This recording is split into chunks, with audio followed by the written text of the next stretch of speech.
มื้อที่4รับประทานอาหารเช้าก่อนออกเดินทางไปเที่ยวชมสถานที่ท่องเที่ยวต่างๆในเมืองโยหยาง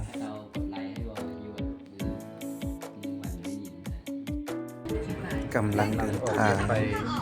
คาดว่าจะใช้เวลาในการเดินทางประมาณชั่วโมงครึ่ง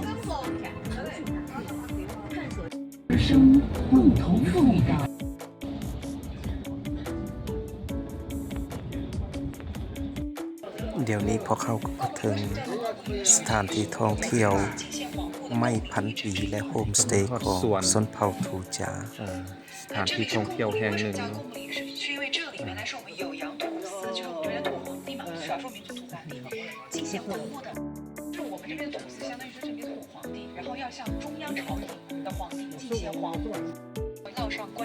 就不能百姓再私采了，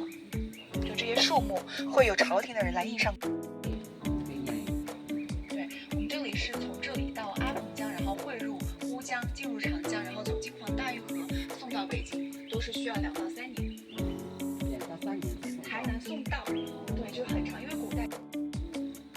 ไม้ชนิดนี้เป็นไม้ที่มีคุณภาพดีที่สุดซึ่ง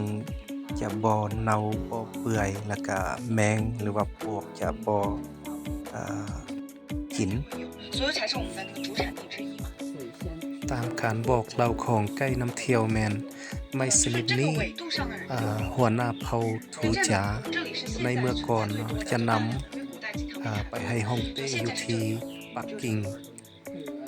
ถือว่าส่งไปให้ฮ่องเต้แมนประมาณ100หรือว่า200กว่าลำเนาะซึ่งจะใช้ในการเดินทางด้วยเรือและการเดินทางไปส่งไม้เหล่านี้ให้ฮ่องเต้อยู่ปักกิ่งมันใช้เวลา 2-3 ปีและหลังจากได้ส่งไม้เหล่านี้ให้ฮ่องเต้หรือว่าเจ้าชีวิตแล้วชนเผ่าทูจาหรือว่าหัวหน้าเผ่าทูจาที่ส่งไม้ไปแมนได้รับรางวัลอย่างสมเกียรติ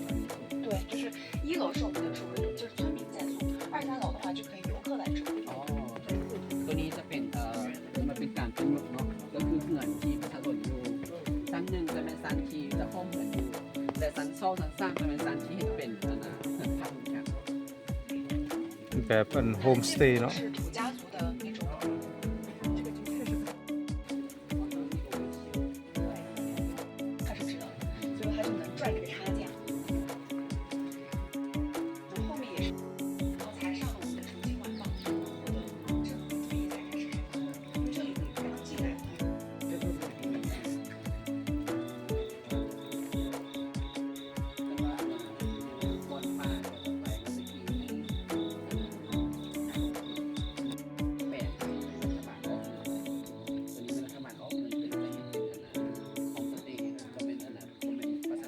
นี่ก็เป็นโฮมสเตย์ที่รัฐบาลจีนได้ลงทุนพัฒนาให้ประชาชนในหมู่บ้านทูจาแห่งนี้ซึ่งชั้น1แมนประชาชนจะใช้อาศัยอยู่และชั้น2ชั้น3แมนจะให้นักท่องเที่ยวได้มาพักเช้า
受时代的感觉，如果古代的话就不行，对，古代就是杀身之祸。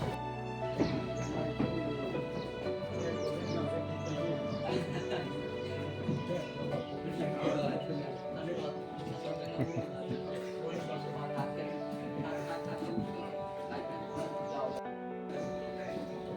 它坚持和人是不一样的，但它的珍贵它比3,000 ปีต้นไม้ต้นนี้เราเป็น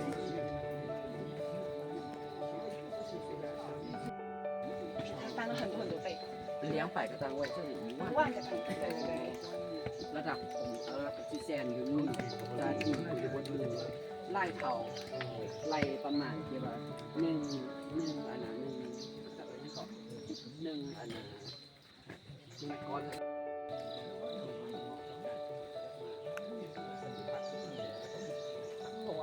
ต้นไม้ต้นนี้ 3,000 กว่าปีแล้วเนาะ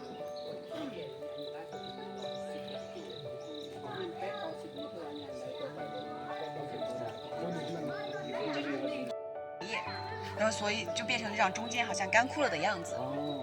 เปิดปีกลางนี่เขาเปิดเครือเป็นมันตายแล้วแต่จริงมันยังไม่ตายเครือเป็นยังจึงเป็นเหตุการณ์นี้เพราะว่ารอบไหนข้างหน้าจะทีน่ะอยู่เคสนี้จะเป็นเคสประชาชนผักมีหมดกองข้างอยู่จะทีก็เป็นแบบข้างใน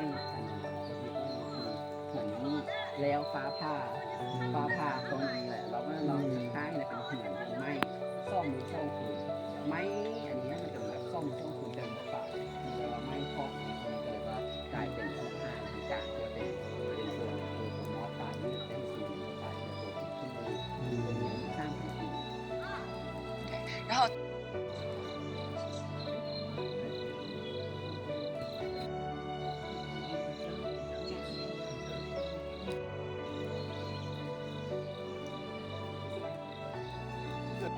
对对，起伏是这个意思。 สร้างมาทีละยางเข้าไปแล้วตัวนี้มันคือที่ว่าเป็นเงินนะกราฟไว้เนาะสร้างมายางเข้าไป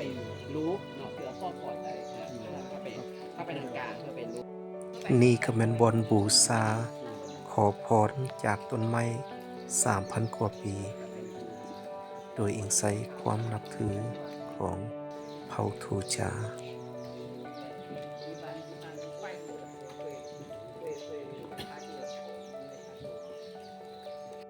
80以上才称它为金丝楠木，它才能够有那么高的价值。但能不能长粗呢？130年之后，它跟你的气候、土壤、油细胞的那些吸收矿物质能力有。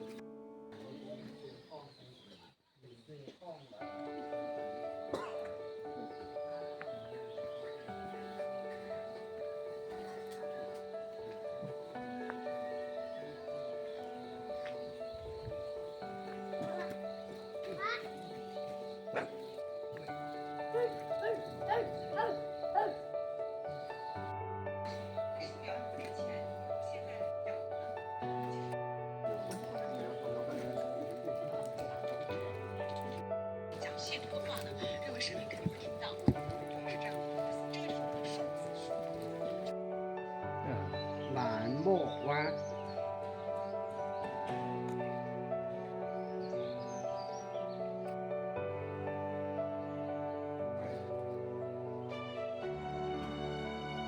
นั่นเนี่ยคือสิ่งที่เรา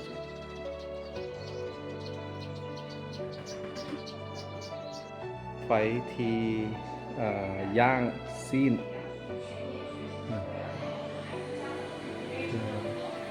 เอาหมูเป็นตูมาปาดเป็น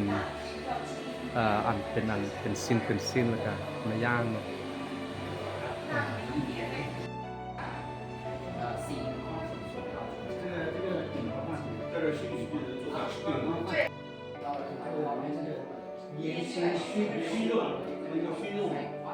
แมนจะซีนบดเนาะ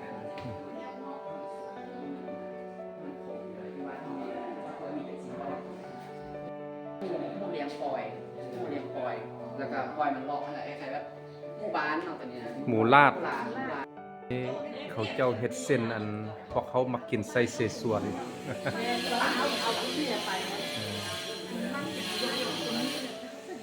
แม่นใส่มันเฮ็ดเนาะนี่เนาะใส่มันต้นมันด่างเฮ็ด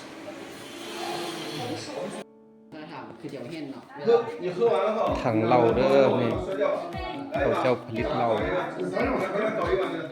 ซ้ำถังยักษ์เบิ่งถังหนึงถือว่าเป็นชาวบ้านเขาเจ้าเฮ็ดเลยนะ 高粱，加干粮，你煎着嘛。不是高粱酒啊，还有。跟拿那个咱本家普家的。对对对。นี่หมายความว่านักท่องเที่ยวมาเนาะต้องกินเหล้านี่กินเหล้าหมดใส่ถ้วยเนาะแล้วก็ต้องโยนใส่จุดนี้ถ้าแตกถือว่าโชคดีอายุยืนยาวคันว่าบ่แตกถือว่าโอ้บ่อยากว่าผมเลยเด้อ เอาลองเบิ่ง ทีนี้จะมีคำอวยพรของพระเจ้าก็คือคำว่าชื่อปีกาย万事如意好运连连步步高升จะแปลว่าอายุยืนยาวเนาะให้อย่างที่ตั้งใจปรารถนานะประสบผลเป็นจริงเนาะขอให้มีโชคมีลาภและก็มีการพัฒนาโชคลาภเรื่องว่ามีที่เป็นการเลื่อนขั้นเลื่อนยศเนาะ 你也试一下，你们也试一下。来，啊，我去啊。好，一块。 นี่ก็แต้มมาช่วยถึงงานเขาอายุยืนโอ้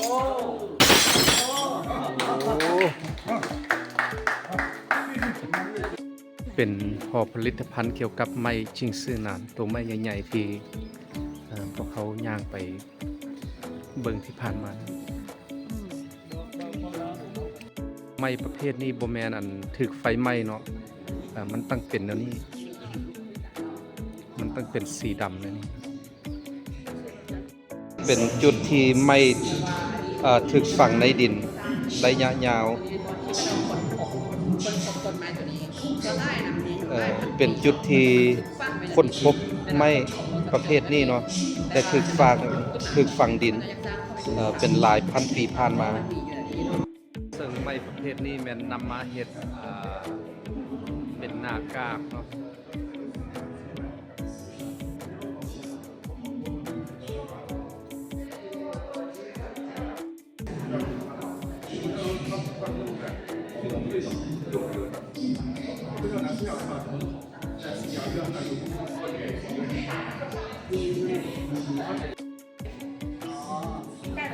อันนี้เป็นการมอสต้นไม้เทพครั้งที่ 3เป็นข้อความในการให้กับเจ้าสมิธอยู่ปักกิ่งแล้วเจ้าสมิธอยู่ปักกิ่งนะมอบตำแหน่งไม่พอตะกี้อาจจะเป็นแบบในบ้านมอบกลายเป็นเจ้าเมืองหรือเป็นเจ้าแพร่ซึ่งตัวนี้เป็นสุดที่ว่าเป็นมอบให้这个是哪一年呢？是1590年。 1590年对1590อันนี้แม่นตั้งแต่ปี1590แล้วที่ว่าเป็นหันซ่าสภาพอย่างได้ดีอยู่500กว่าปีที่แล้วนะครับ 而这是当时的圣旨。อันนี้คือแมนไปแต่งการที่ว่ามอบข้อบำเหน็จหรือว่าข้อบรรณาการไม้ราคาแพงไม้ล้ำค่าให้กับเจ้าชีวิตมอบ3 ครั้งที่3จึงได้รับการแต่งตั้งเนาะเลื่อนยศเลื่อนตำแหน่งให้ตัวนี้ก็ที่ว่าเป็นตั้งแต่ปี1510จนมาปัจจุบันอันนี้ก็ที่ว่ายังมีคุณค่านะประวัติศาสตร์หลาย500 ปี ภาพนี้มันแสดงถึงชนเผ่าทูจาที่นำเอาไม้พันปีเหล่านี้ไปส่งให้ทางฮ่องเต้หรือว่าเจ้าชีวิตอยู่ปักกิ่ง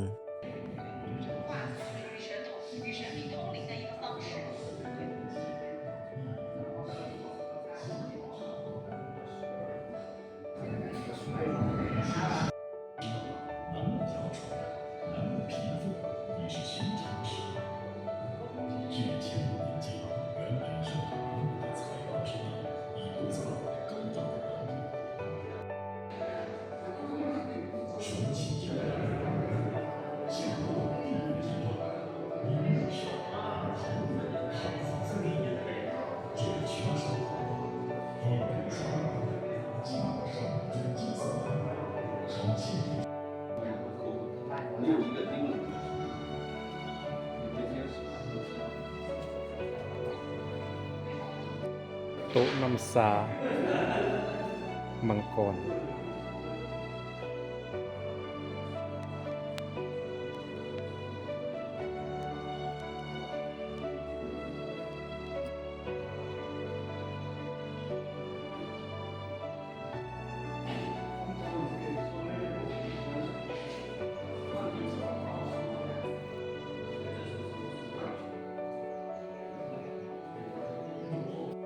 ไม้หมูตัวนี้เนาะ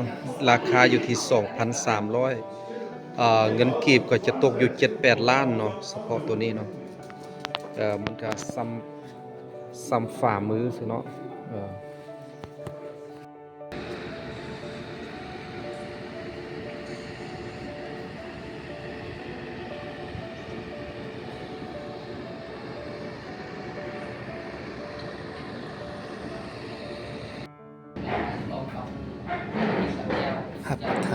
านสวยก่อนไปเที่ยว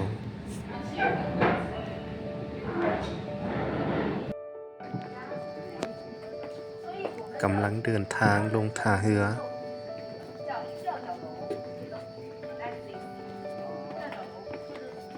กำลังสิลงไปท่าเรือ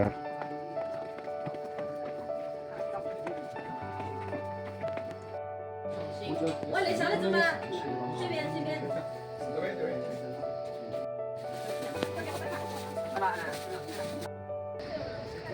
กำลังสิลงท่าเรือบ่ฮู้ว่าเป็นแม่น้ำเป็นหยัง น้ำตัวนี้ซื้อว่าน้ำอูซึ่งมันยิ่งขึ้นจากการก่อสร้างเขื่อนไฟฟ้าในปี 2006 ปัจจุบันกลายเป็นสถานที่ท่องเที่ยว ซึ่งเขาเจ้าได้บริการการลองเรือเที่ยวชมธรรมชาติตามน้ำอู กำลังลงเรือเนาะ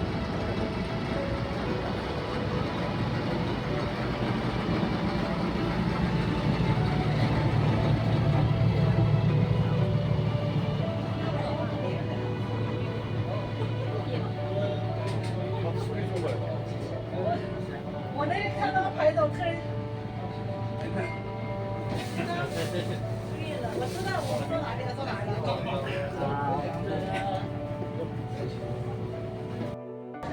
น้ำอูแห่งนี้รู้สึกว่าเขียวหลาย จนเป็นตาย่าน 贵宾，非常高兴啊，大家能够来到这个公山。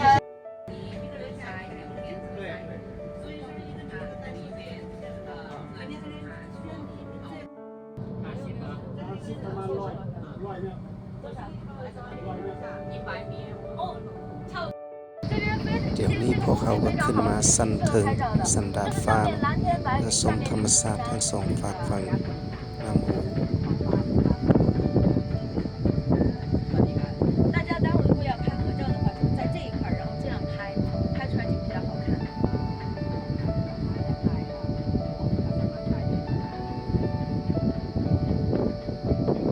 可以给大家说一下这个。 ถ่ายแต่ภาพหลาย ถ่ายตัวเองเลยถือว่าเมืองโยยางนี่เป็นเมืองที่เต็มไปด้วยภูผา แต่ก่อนท่าน เป็นผาหิน แค่ขัดปิด เป็น ผา ภูประมาณ 80% ทั้งหมด ซึ่งจะบ่ค่อยมีเนื้อที่ทำการผลิตเลย เมืองเก่าเนาะก่อนหน้านั้นประชาชนก็อยู่หลายเนาะแต่ว่าเนื่องจากมีการเฮ็ดเขื่อนแม่น้ำตัวนี้ก็เลยยิ่งขึ้นแล้วประชาชนที่ได้มีการย้ายไปอยู่ก่อนใหม่ฉะนั้นเขาจึงเห็นตึกใช่ไหม 1800年前。对，1800年前。 บางเรือนเก่าของประชาชนนั้นยังคงค้างอยู่ 他们就是一个水电池修建，水位上涨的大概。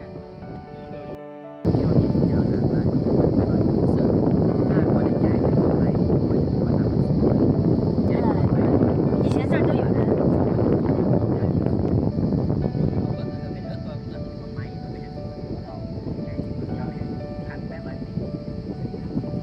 然后这边这个是分界牌，这上面写的是，至少前面是那个贵州段，后面是重庆段，就相当于这个流域它的这个管理。 คุยโจคือว่ามีจองอ่องได้ป่ะ 然后下面的 คือว่ามี 哎，它就是 ฝานทับเขาบอก 然后如果要从江的中心分界的话，就是以这个江中 มาเบิ่ง 心 เนาะ 这边是 คือว่าเขาสิเห็นเขื่อนเก่าของประชาชนเนาะ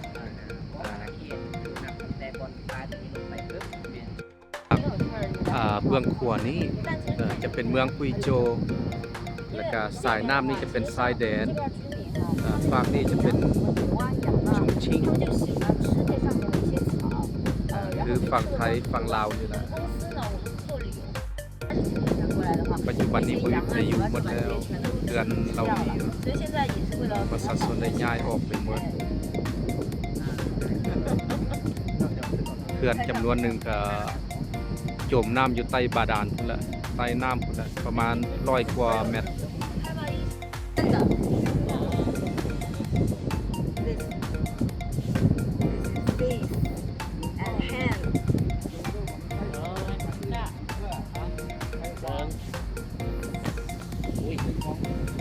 เห็นป้ายสีเขียวนี่แมนเส้นทางเก่าเนาะเป็นอุโมงค์ 看的。 อ่า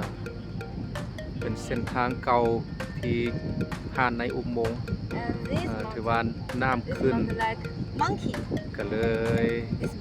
ปิดกันบ่ได้น้ำใส Head. น้ำใสบ่ได้ Only แล้ว head. Like monkey. Which one 猴子。Monkey and head.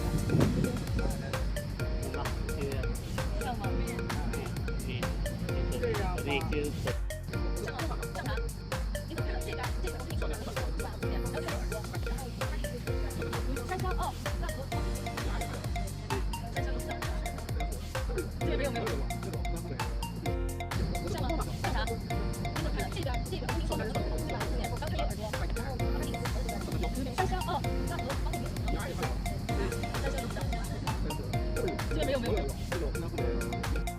สบายดี เป็นอะไรเพียน น้ำลาย ฮะบวนบอ สนุกอากาศเย็นดีสาดน้ำน้ำเขียวค่ะเย็น เมื่อยบอเที่ยวนี่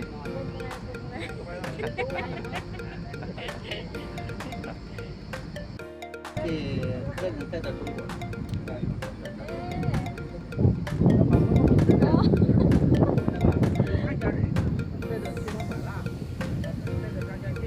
เย็นสบายเย็นสบายสาวนา มือนี่ลุยแต่เหือสองมือนี่ลุยแต่เหือขี่เหือสองมือ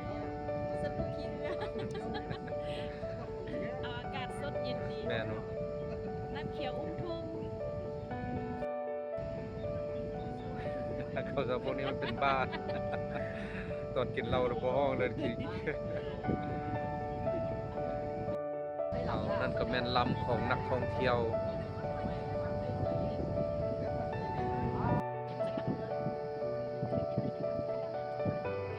อันนี้ทำเด้อโอ้มีเป็ดเนาะนกว่าเป็ดอัน 给大家做的像 เป็ดหวา 这边，比如说像这个豆腐。 นี่แม่นการแสดงโยนมีดโยนผ้าของสมปองเถิดจ้า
สุดท้ายสำหรับข้าวแรงมื้อที่สี่ก็มากินดาดแบบจีนแซ่บหลาย คืนนี้ได้หามหลายคนเติบไปหน่อย เมาสมควร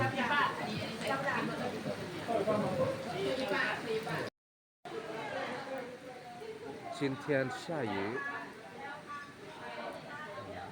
มื้อนี้ฝนตกพอดีเหมาะกับบรรยากาศในการกินดาดและดื่มเหล้า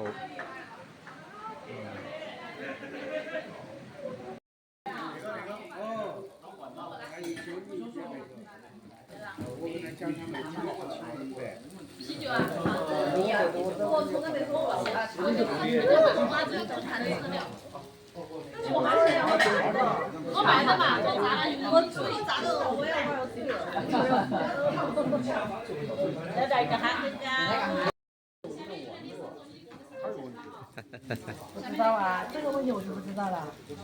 解释权不在我这里。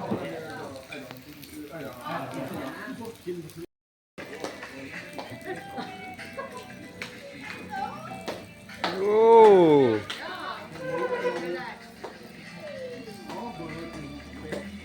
哎，把这声音开大点，知道声音开大点。还不大，知道了。